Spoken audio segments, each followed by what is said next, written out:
Hey reseller friends, get ready with me for filming while we talk about 5 things that you can do when sales are slow.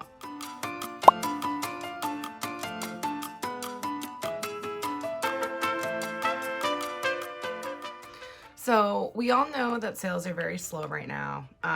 E-commerce and commerce alike, make sure you use an SPF, are both really down. So your business is probably experiencing a slowdown. Almost every single seller that I talk to is explaining that sales are slower right now than ever. Personally, my month of May was the slowest month that I've experienced in about 2 years. So let's talk about what we can do as we put on primer. So the first is obvious. You've probably heard this before, but it's easier said than done. Number 1 is listing new items daily. It is literally better to list 1 item a day for 5 days than it would be to list 5 items in 1 day. There are 2 reasons that listing daily are really important. First is because the marketplaces like when you list consistently, right? They like fresh daily listings. So your new listings will kind of promote activity and stimulate the algorithm in that way. The second is the way that new listings perform. On most marketplaces, I'm vibrating my voice here a bit. On most marketplaces, brand new listings are promoted in the search, where recency is a key factor. So you'll experience a promotion of your listings and you will get more exposure for those new listings. So I recommend listing a minimum of 20 new items a day. But what if you don't have 20 new items a day, right? What if you don't have the time to list 20 brand new items every day? You can delist and relist. A delist and relist refers to entirely deleting your listing and relisting it as a brand new listing. So that means totally deleting it and totally reposting it, re-uploading it as brand new. I'm not talking about a refresh or anything. Of course, Vendoo has a delist and relist feature. So with Vendoo's delist and relist feature, you can delist and relist quickly in bulk.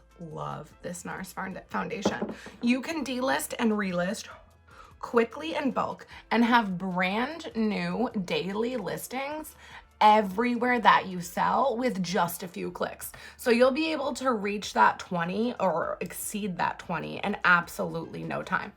I can literally promise you that if you're listing that many new items everywhere you sell every day, that you're going to see an increase in sales.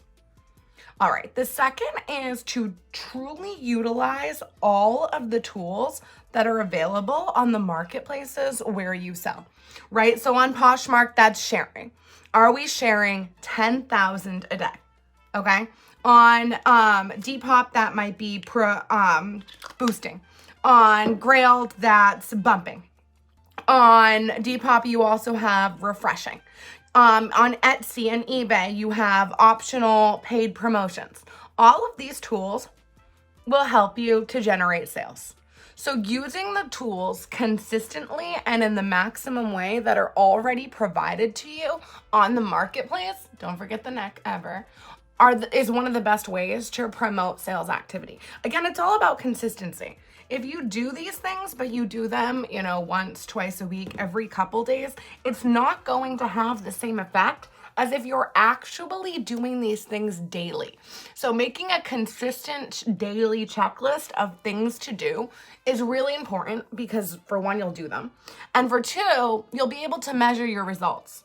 So if for 2 weeks we follow the same daily consistent routine and, listing and offers and tools, then after that 2-week period, we can try something new and literally measure the results against themselves.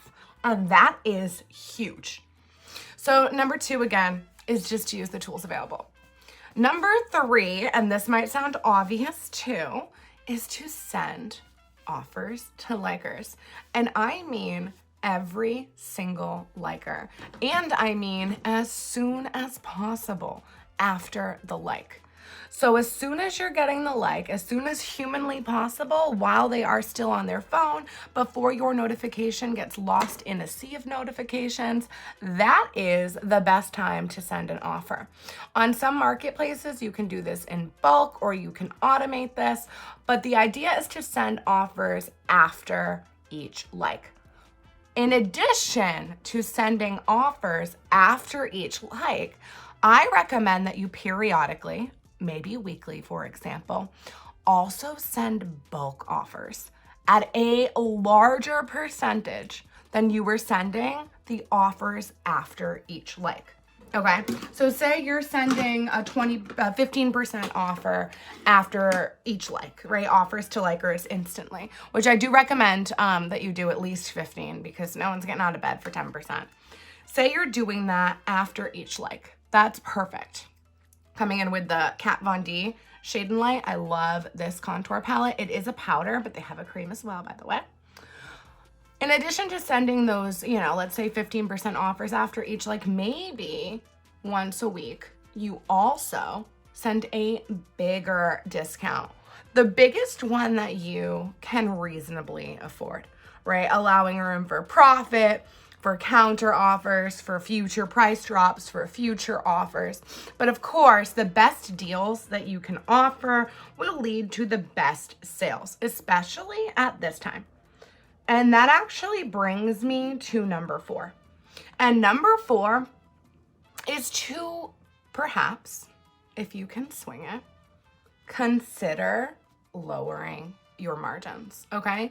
Temporarily, right now, gone are the days that we can buy something for 99 cents and hope to reasonably sell it for $65. Right now, it's just not happening, okay? I mean, the economy doesn't support it. People aren't shopping for wants as much because times are tough. So I really recommend, if you can swing it, just lowering your expectations, right? I mean, keep it profitable, obviously, but if you adjust your margin a little, it will kind of give you the freedom and the flexibility to be able to make more sales. This industry has a really, really high expectation of ROI. We expect, like I said, to buy things for $2, to sell them for $70. It's just what we expect, and it's what we used to be able to do. Right now, it's just not the case. So I've lowered my expectations, which allows me a lot of freedom to consider greater offers. And finally, the last thing that you can do is you can cross-list, okay? There are so many places to sell things online. Even if you're already selling on, say, eBay, right, which has the largest audience, you might think that that is the best place to sell. And for most categories, it probably is. But there are other marketplaces with unique niched audiences where you will hit a different audience, right? There are depop shoppers that do not shop on eBay. That is not their style. You will hit unique audiences and maximize the exposure of your listings. Similarly, if you're a depop seller, did you know that eBay has about 45 times the audience of depop? No matter where you're already selling, there are places that you are not currently selling. And I really recommend trying all of them. Of course, I'll recommend Vendoo because with Vendoo, you can cross-list your items on multiple marketplaces with literally just a few clicks. You start your listings in Vendoo, and then with just a few more clicks, you can pop them out everywhere that you sell to maximize your exposure. So those are my 5 tips on, we've got some more blending to do. Those are my 5 tips on what to do when sales are slow and how to stimulate some growth in your closet. Do you have any tips? If you do, share them with me below. I'll see you next time, reseller friends. I'm gonna finish getting ready.